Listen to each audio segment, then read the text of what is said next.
Hello students, नमस्कार, प्रणाम। आप सब कैसे हो? आप सबके लिए हम आज 10 की दहाड़ लेके आ चुके हैं। 10 की दहाड़ आप सबके लिए बहुत इंपॉर्टेंट होगा। आप सब देख ही सकते हैं, ये मॉडल पेपर 24-25 कक्षा 10 विषय हिंदी है। आपको यहाँ पे 10 की दहाड़ तैयारी कराई जाएगी। 10 की दहाड़ आप देख ही सकते हैं, 70 नंबर, 70 में 70 आपको एकदम पेपर 2025 में लाया जाएगा। 10 की दहाड़ से आपको तैयार कराया जाएगा, ठीक है।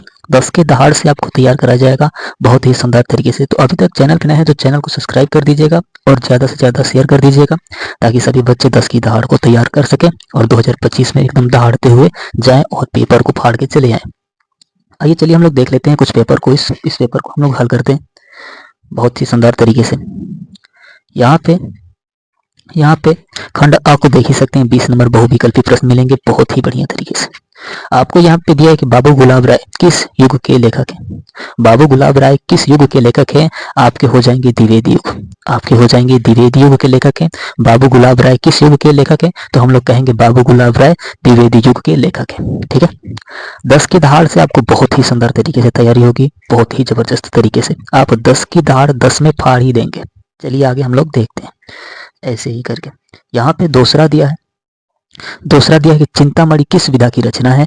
चिंतामणि किस विधा की रचना है? तो आपको बताना होगा कि निबंध, चिंतामणि निबंध विधा की रचना है। निबंध विधा की रचना है, ठीक है। चिंतामणि निबंध विधा की रचना है। ऐसे ही करके आगे चलिए हम लोग देख लेते हैं। बहुत ही शानदार, 10 की दहाड़ बहुत जबरदस्त है।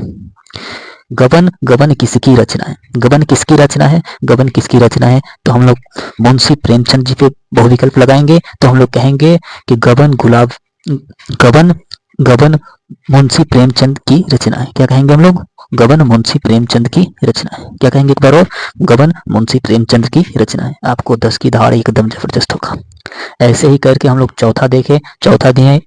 यहाँ पे दिया है कि शुक्ल युग की समविधि है। सम यानी कि शुक्ल युग कब से कब तक स्टार्ट हुआ था, ये कब से चल रहा है, ठीक है। सम या विधि बताना है आपको। तो आप यहाँ पे कहेंगे ये शायद 1700 से स्टार्ट हुआ था और इसमें वो बहुविकल्प नहीं है, तो आपको डी नंबर एकदम जबरदस्त था। उपरोक्त में से कोई नहीं हो सकता है, ठीक है। ये इसमें बहुविकल्प नहीं दिया है। ऐसे ही करके हम लोग पांचवे का देख लेते हैं। पांचवे का दिया है कि नीड का निर्माण फिर किस विधा की रचना है। नीड की निर्माण फिर किस विधा की रचना है? तो आपका हो जाएगा आत्मकथा। आप कहेंगे नीड का निर्माण आत्मकथा विधा की रचना है। नीड की निर्माण आत्मकथा विधा की रचना है। आपके बी नंबर बहुत ही शानदार। 10 की दहाड़ आप सबके लिए बहुत शानदार होगा। आगे चलिए हम लोग देख लेते हैं। यहाँ पे हम लोग देख लेते हैं पांचवे का। छवे का देख लेते हैं। पांचवे का हो गया। छवा का दिया है कि प्रिय प्रवाह किस युग की रचना है। प्रिय प्रवास किस युग की रचना है? किस युग की रचना है? प्रगतिवादी युग की रचना है। तो हम लोग कहेंगे प्रिय प्रवास प्रगतिवादी युग की रचना है। आपका सी नंबर बहुत शानदार होगा, बहुत जबरदस्त होगा। आगे चलिए हम लोग देख लेते हैं सातवें का। सातवें का दिया है कि मधुशाला किसकी रचना है। मधुशाला किसकी रचना है? तो हरिवंश राय बच्चन जी का। Harivansh Rai Bachchan ji, option number C हम लोग का बहुत शानदार होगा। कहेंगे कि मधुशाला हरिवंश राय बच्चन जी का रचना है, ठीक है। ठीक है, आगे चलते हैं हम लोग। 7 नंबर भी हो गया हम लोग का, बहुत ही शानदार। 8वें पे चलते हैं। 10 की दहाड़ से आप तैयार करते चलिएगा, बहुत ही शानदार होगा। यहाँ पे देखिए भारत भारती किसकी रचना है। भारत भारती किसकी रचना है? तो आपको बताना होगा मैथिली शरण गुप्त जी का। भारत भारती मैथिली शरण गुप्त जी का रचना है। भारत भारती मैथिली शरण गुप्त जी का रचना है। इसे तैयार कर लीजिएगा, एकदम जबरदस्त होगा। आगे चलिए हम लोग देखते हैं। अब हम लोग 9वें का देखेंगे। 9वें में क्या कह रहा है? आधुनिक काल कब से कब तक था। आधुनिक काल कब से कब तक था? तो सन 1843 से अब तक। 1843 से अब तक। ऑप्शन नंबर ए हम लोग का बहुत जवाब होगा, बहुत शानदार होगा, बहुत लाजवाब होगा। ऐसे करके हम लोग 10वें प्रश्न को देख लेते हैं। 10वें प्रश्न को देख लेते हैं। आपको बता दें कि ये प्रीवियस क्वेश्चन पेपर है। प्रीवियस मतलब ये एकदम इंपॉर्टेंट है 2024-25 के लिए पेपर। आप देख ही सकते हैं, बहुत इंपॉर्टेंट है। इसको तैयार कर लीजिए। बहुविकल्पी इसमें से 2025 में से आएगा, इसी में से आएगा। तो आगे हम लोग क्या करेंगे? मतीराम किस युग के कवि हैं। मतीराम किस युग के कवि हैं? तो आपके हो जाएंगे रीतिकाल के कवि हैं। डी नंबर बहुत शानदार होगा। हम लोग कहेंगे कि मतीराम रीतिकाल के कवि हैं। मतीराम रीतिकाल के कवि हैं, ठीक है। आगे हम लोग 11वां देख लेंगे। हास्य रस की स्थायी भाव है शोक नामक। शोक नामक आपका ए नंबर होगा। बहुत जबरदस्त, बहुत जबरदस्त होगा। हेलो हेलो मेरे प्यारे साथियों, तो चलिए आगे हम लोग 10 की दहाड़ से चलते हैं। सॉरी, ये तो गलत हो रहा है, सॉरी। 11वें का हो जाएगा हास्य रस की, हास्य रस की स्थापना स्थायी भाव है, ठीक।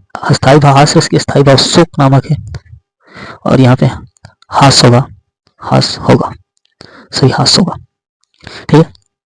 चलिए आगे हम लोग देखते हैं। अब यहाँ पे दिया है 12वां दिया है कि 12वां दिया है कि सुहत ओठत पीठ पत श्याम सलोने का, तो मनोनील मणि शैल पर आत पर्यो प्रकाश। उपरोक्त पंक्तियों में कौन सा अलंकार है? उपरोक्त पंक्तियों में कौन सा अलंकार है? तो आपका हो जाएगा उत्प्रेक्षा अलंकार। बी नंबर बहुत शानदार होगा, बहुत शानदार होगा, बहुत शानदार। ऐसे ही करके हम लोग 13 को देख लेते हैं। 13 में क्या देखिए, रोला चंद में कुल कितने चरण होते हैं? रोला चंद में कुल कितने चरण होते हैं? तो 4 चरण होते हैं। कितने चरण होते हैं? हम लोग कहेंगे कि रोला चंद में 4 चरण होते हैं, ठीक। आगे चलिए हम लोग का 14 देख लेते हैं। 14 देख लेते हैं। यहाँ पे दिए गए आकर्षण शब्द में किस उपसर्ग का प्रयोग किया गया है? आकर्षण शब्द में किस उपसर्ग का प्रयोग किया गया है? तो आपका आ का लगा जाएगा। हम लोग का डी नंबर बहुत ही सुंदर होगा। ऐसे करके 15वां 10 की दहाड़ की तरह से चलते हुए हम लोग आगे चलते हैं। हम लोग देखते हैं, यहाँ पे दिया है कि रचना के आधार पर काव्य के कितने भेद होते हैं? रचना के आधार पर काव्य के कितने भेद होते हैं? तो आपके हो जाएंगे 3 भेद होते हैं। कितने भेद होते हैं? 3 भेद होते हैं।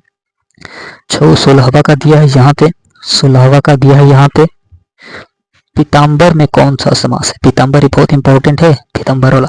पीताम्बर कौन सा समास है? तो बहुव्रीहि समास होगा। आपका सी नंबर बहुत जबरदस्त होगा, सी नंबर बहुत जबरदस्त होगा। आगे चलिए हम लोग 17वां का देख लेते हैं। 17वां का दिया है कि आंसू का तत्सम रूप क्या है? अच्छे हो जाएगा। आपका ए नंबर बहुत शानदार होगा, अच्छे हो जाएगा। आपका ए नंबर बहुत शानदार होगा। ऐसे करके ही हम लोग 18वां का देख लेते हैं। कर्तवाच्य में किसकी प्रधानता होती है? कर्तवाच्य में किसकी प्रधानता होती है? तो आपका कर्ता की प्रधानता होती है, कर्ता की प्रधानता होती है। ए नंबर बहुत शानदार होगा। ऐसे करके हम लोग 19वें का देख लेते हैं। ताभ्य शब्द में वचन एवं विभक्ति है। ताभ्य शब्द में वचन एवं विभक्ति है, तो आपका चतुर्थ विभक्ति बहुवचन हो जाएगा। बहुत ही शानदार। ऐसे ही करके हम लोग 20वें का देख लेते हैं। निम्नलिखित में से सर्वनाम है, सर्वनाम है, निम्नलिखित में से सर्वनाम है। आपका सर्वनाम वह हो जाएगा, वह हो जाएगा। आगे चलिए हम लोग देख लेते हैं। यहाँ पे 10 के दहाड़ की तरह से आगे चलते हुए, और ये 50 नंबर इसमें से मिलेंगे, ठीक है। 50 नंबर इसमें से मिलेंगे, 5, 6, 7 और 30 नंबर प्रैक्टिकल में। यहाँ पे दिया है कि निम्नलिखित ग्रंथ पर आधारित 3 प्रश्नों का उत्तर दीजिए। आपको पढ़ना है और इस प्रश्नों का उत्तर देना है, पढ़ना है और इस प्रश्नों का उत्तर देना है। अब यहाँ पे दिया है, यहाँ पे दिया है कि दिए गए पदार्थ पर आधारित 3 प्रश्नों का उत्तर दीजिए। आपको 6 नंबर मिल जाएंगे, पढ़ना है और इसका उत्तर देना है। बहुत जबरदस्त होगा, बहुत जबरदस्त होगा। यहाँ पे दिए गए संस्कृत ग्रंथांश में से किसी एक का संदर्भ से हिंदी में अनुवाद कीजिए। आपको 5 नंबर मिल जाएंगे। अनुवाद करना है बहुत सरल तरीके से। अगर कुछ ना आए तो भी लिखिएगा, तभी भी नंबर मिलेगा। 10वें नंबर मिलता है। अपने पठित खंडकाव्य के आधार पर निम्नलिखित प्रश्नों में से किसी एक का उत्तर दीजिए। आपको मिल जाएंगे इतने नंबर। तो आपको यहाँ पे कर्ण खंड 10 में है, तो कर्ण खंड का आपके आधार पर चरित्र चित्रण को तैयार कीजिएगा। हर साल आता है, इस साल भी आएगा। यहाँ पे दिया गया कि दिए गए लेखकों में से किसी एक का जीवन परिचय लिखिए। उनका एक प्रमुख रचनाओं का उल्लेख कीजिए। आपका हो जाएगा जयशंकर प्रसाद जी को तैयार कर लीजिएगा, एक कदम आएंगे, और राजेंद्र प्रसाद जी का, दोनों को तैयार कर लीजिएगा। कोई संकोच नहीं होगा, छूटेगा ही नहीं। यहाँ पे दिए गए कवियों में से किसी एक का जीवन परिचय देते हुए उनकी एक प्रमुख रचनाओं का उल्लेख कीजिए। तो आपका हो जाएगा गोस्वामी तुलसीदास, नरहरिदास इनके गुरु जी थे।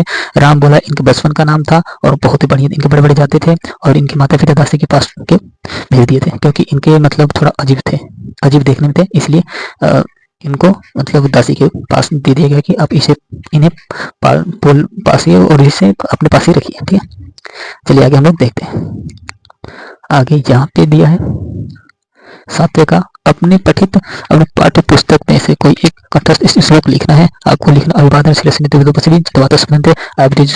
आपको ये लिख देना श्लोक, आपको मिल जाएगा नंबर। यहाँ पे देखिए निम्नलिखित में से किन्हीं दो प्रश्नों का उत्तर संस्कृत में दीजिए। बहुत ही शानदार, दो प्रश्न को देंगे, आपको नंबर मिलेगा। यहाँ पे देखिए निम्नलिखित में से किसी एक विषय पर निबंध लिखिए। पर्यावरण पे आप लिख सकते हैं, जनसंख्या पे लिख सकते हैं। बहुत शानदार, बहुत शानदार। अब यहाँ पे देखिए अपनी विशेष रुचियों का उल्लेख करते हुए अपने मित्र के एक पत्र लिखिए। आप मित्र को पत्र लिख दीजिएगा, एकदम शानदार होगा, 4 नंबर मिल जाएंगे। बहुत शानदार, बहुत शानदार, बहुत जबरदस्त। सो गाइज 10 की दहाड़ में अगर आप जाना चाहते हैं तो चैनल को सब्सक्राइब कर दीजिएगा और बहुत ही शानदार तरीके से तैयारी हो जाएगी। एक पेपर को तैयार कर लेंगे आप 2025 24 फरवरी को एकदम 10 की दहाड़ फाड़ के आएंगे। ठीक है, चलते हैं हम लोग अगली वीडियो।